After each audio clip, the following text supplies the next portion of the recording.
Yes, guys, welcome back to the channel. Welcome back to a brand new video. Let's talk about Ivan Toney. There is a massive story on him, and of course, there's been a massive story on him ever since January. We are still speculating what his future is going to be and where he's going to be playing football next campaign. Obviously, the manager at Brentford, Thomas Frank, already confirmed that he will be leaving the club in the summer. They didn't have any plans to sell in January, but they have all the plans to sell the player in the summer. Hit that like button, subscribe to the channel as well. You can find more of these stories on the Cossy Arsenal podcast. Right, so now the big story on Ivan Toney is that Brentford are dropping the price from 100 million, which I really expected that it would happen. So the story says that Brentford have reportedly dropped their asking price for Ivan Toney from 100 million by about 60 million less to 40 million, which could see the Gunners reignite their interest. Toney has been a long-term target for Arsenal. However, concerns regarding his attitude have come to forefront. Victor Gyökeres, Benjamin Sesko also are targets, but are set to cost way more than Ivan Toney in this summer. So that's what we are dealing with. Looks like Ivan Toney's price drop could actually reignite Arsenal's interest, but at the moment it is dead. Now, I want your thoughts in the comment box below. First and foremost, what should Arsenal do in this scenario?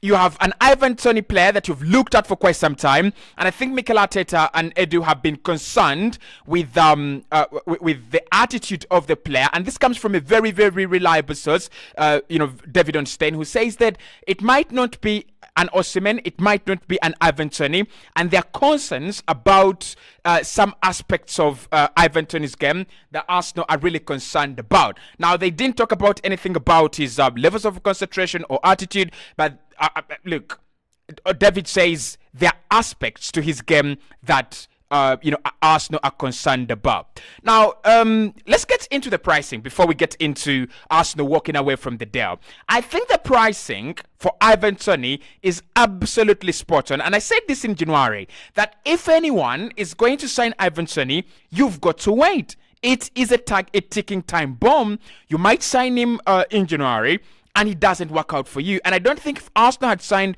Ivan Toney as a potential goal, solution, I don't think it would have worked. Now, I really desperately needed a number 9, and Ivan Toney was that kind of solution right there.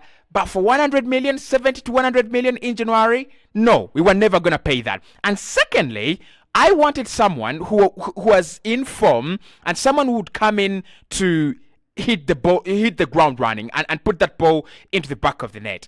Ivan Toney had been sidelined for around 7 months, and he had missed the bigger part of the campaign. He had missed around 50% to 60% of the campaign for Brentford. There was no way he was going to come back from out there and just become boom, the guy that just scores lots of goals.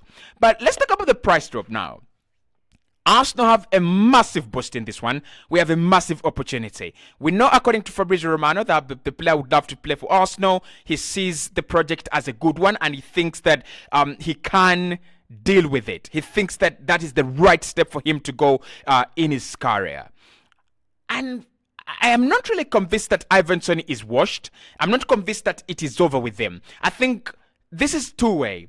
We have to look at the psychological trauma he has gone through as a player, and then we've got to look at the quality he has displayed as a player prior to that psychological trauma. Now, is he going to overcome the period where he's not been playing football, battling those betting charges? Is he going to overcome that overnight? I personally don't think so, and I don't think that is how it happens, and that's how it goes down. It's gonna take time. It's gonna need some counseling, some talking to, and some game time. I think it's been all right when he has come back for Brentford, especially the fact that he has come back for Brentford at a time where they did not have Brian Buemo, and they're suffering from millions and millions of injuries. Sorry to say, but they have so many injuries in that squad. Thomas Frank already talks about it, and he says if we didn't have these injuries, probably would be in a much better place. So I think for 40 million, Arsenal could turn to that direction again. We might turn to that direction again. Should Arsenal try to sign Ivan Toney? Not as the top priority. right? Not as the top priority. But if it means spending 100 million on a Victor Gyökeres who has, to be honest, has had one good season or two good seasons now with two separate clubs, I would prefer Arsenal to go out there and sign a very good winger and then a very good number 9 in Ivan Toney. I still think he's got it. I still think he's a quality player. Maybe if Arsenal have concerns that we do not know about, but if it's about attitude, I'm not really convinced about this. I'm not really convinced that his attitude has dropped and it has now become, atrocious. I'm not really convinced about that. But what do you think? Talk to me in the comment box below. Ivan Toney, 40 million. That is a massive boost, guys. That is a massive, massive boost. Like, whatever I'm thinking and whatever you are thinking, Ivan Toney for 40 million to Arsenal is a good deal. It's a very good deal, especially now that we have Kai Havertz. If Mikel Arteta wants to continue with Kai up top, then it means that you just need a guy to come in and do the job once in a while. You just need a guy to come in and, give you that, FA Cup performance, Carling Cup performance, and probably a number 9 to change things in games, for example, against Bayern.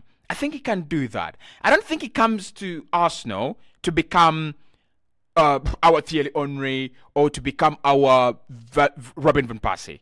I don't think he comes to Arsenal to become that. But I think he would be a very good second choice striker. And I think there are many strikers out there that will look at this Arsenal opportunity and they will know that Kai Havertz is not the best number 9. And you can battle it out with Kai Havertz, right? You really, really can't battle it out with Kai Havertz. If you're number 9, top, central striker, and you feel you can't battle it up with Kai Havertz, your mentality is not what Arsenal need, right? I think every striker out there will be looking and will be talking to Mikel Arteta, and they will be like, I think I can create the difference for you. I think I'm better than Kai. And that's because Kai is not a 20-goal machine yet, and he's not a 30-goal machine yet. If he becomes a 20-goal machine, then different conversation. But at the moment, Ivan Toney, I would still take him. I would really, really still take him. But it looks like Arsenal have actually walked away. We will discuss this on the Cossy